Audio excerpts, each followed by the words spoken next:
Jioni njema mtazamaji, shukrani sana kwa kuungana nasi kwenye taarifa za jukwaa la KTN. Nikitumai siku yako imekuwa njema. Karibu sana tukupashe na mambo ambayo yamegonga vichwa vya habari. Leo ukiwa wafahamu kwamba ni siku ya Jumatano, kawaida huwa tunaangazia masuala ya afya. Na leo basi tunaangazia afya nyumbani. Ni kipindi ambacho teknolojia imeanza kubadilika, mambo yameanza kubadilika. Tunavyoangalia hata maambukizi ya corona yanavyoendelea, tumeona wengi wakiambiwa kwamba wajiuguze nyumbani. Endapo hali yako si dhaifu sana, unaweza kujiuguza nyumbani. Sasa hivi kuna mpango ambao unaanza, mikakati ambayo inaanza kwamba yule daktari badala ya wewe kwenda kumtafuta pale hospitalini, yeye anakuja nyumbani. Ndiposa leo tunataka kuangazia huo mpango wa kupeleka huduma za matibabu nyumbani. Je, wewe binafsi unaunga mkono mfumo huo ama mpango huo? Unaweza kubali kwamba ukae pale nyumbani, daktari aje akuhudumie, aondoke aende zake?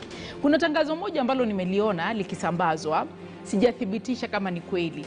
Kunao wanadai kwamba wanaweza hata kukutengenezea pale ICU nyumbani. Sijui kama hilo linawezekana. Wageni wetu wako studioni watakuwa wakitueleza mengi zaidi, lakini leo hasa tunataka kuangazia mpango wa kupeleka huduma za matibabu nyumbani.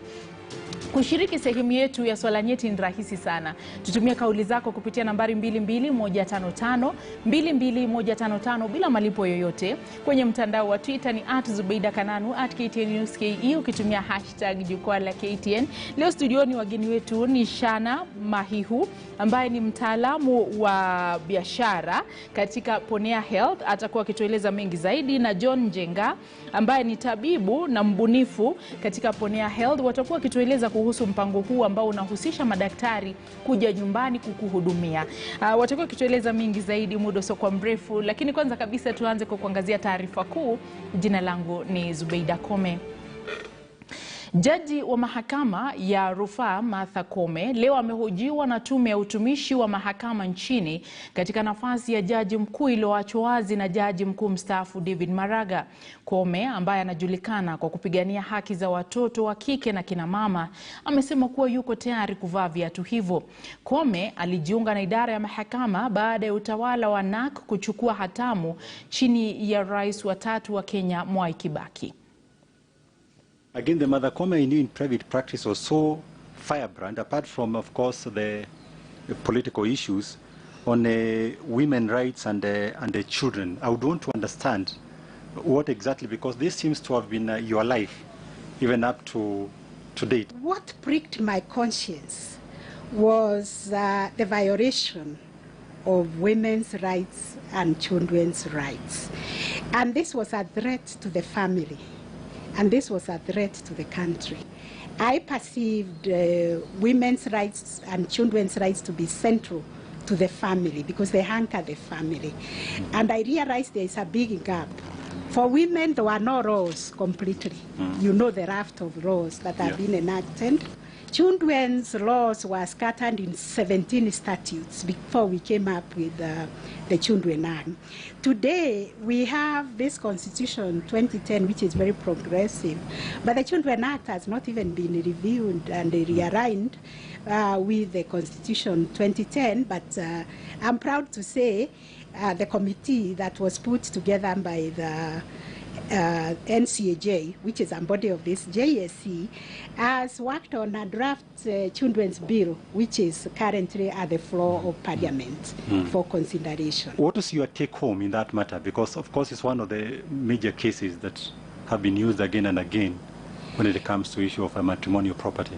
Yes, I think the Constitution and the Matrimonial Properties Act now have settled the issue completely. So we do not have to navigate the 1882 Married Women's Property Act, English registration, and precedents from outside the country. We are good with the law as it is. When it comes to the division of the matrimonial property, what value can you give to those indirect contributions? Na chama cha wanasheria kaunti ya Kericho wamemshutumu kaimu jaji mkuu Mwilu kuhusu kucheleweshwa kwa ufunguzi wa mahakama za eneo hilo. Mahakama hizo zilifungwa Machi 19 baada ya ukaguzi wa shirika la kitaifa kuhusu ujenzi kubaini kuwa kulikuwa na dosari katika mfumo wa ujenzi. Naibu mwenyekiti wa chama cha wanasheria tawi la Kericho Doris Ngeno, ambaye alisoma taarifa kwa niaba ya wenzake, anasema kuwa idara ya mahakama inachukua njia ya mkato kutafuta ufumbuzi wa tatizo hilo. It is exactly 6 weeks without an operational court, taking into consideration that this is the only court within Kericho County and serves the society as a whole in Kericho County. And furthermore, the ELC, which is the Environment and Land Court, and the Labor and Relations Court serves Bomet County. We have been subjected to a series of historical administrative bias in the past, including the transfer of honorable judges without replacements, while some judges have been transferred within a very short period of time. We demand operationalization of and restoration of operations in Kericho law courts.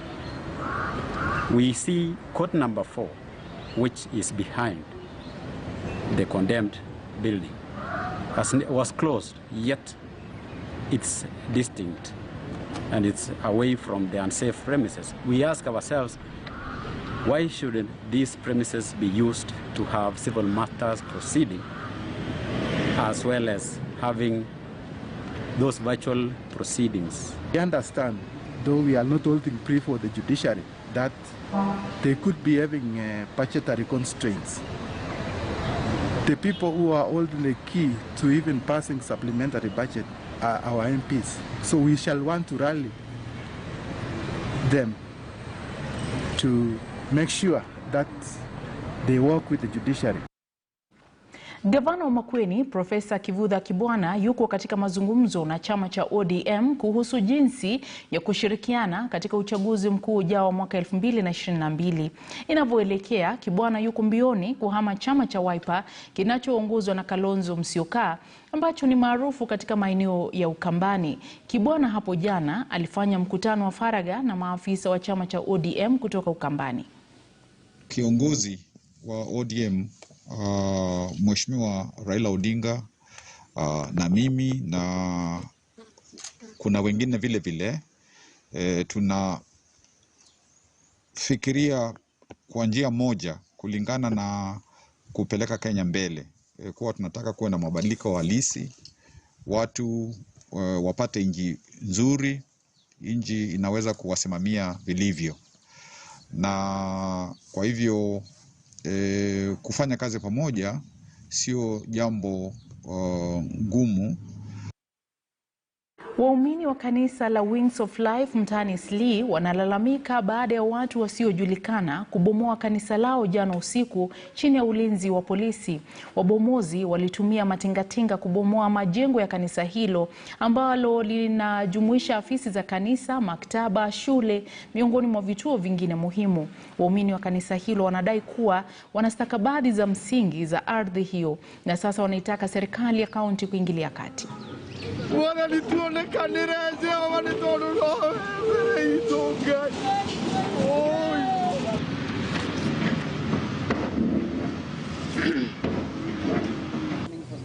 We are blaming the Nairobi City County because Hussein, somebody went to call him, there is land we can sell to you.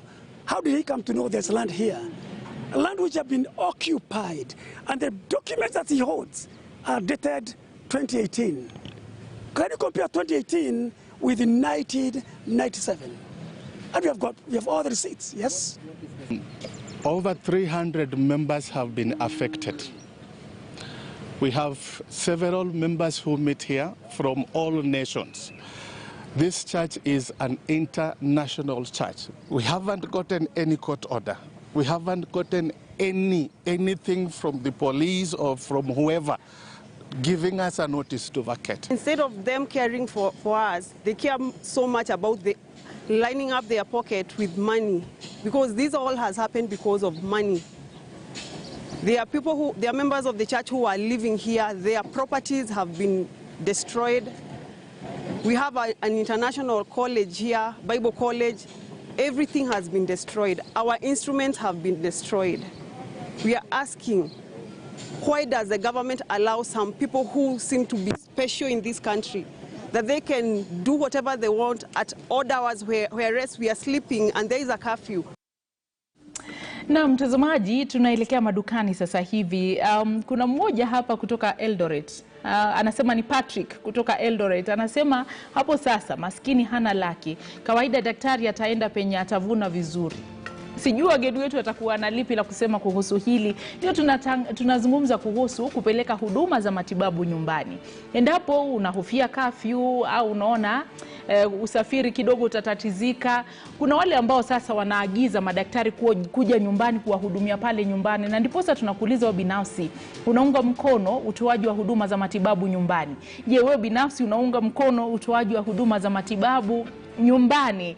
Tutakuwa tukielezwa mengi zaidi, gharama yake iko vipi, madaktari wanatosha kuwahudumia Wakenya wote.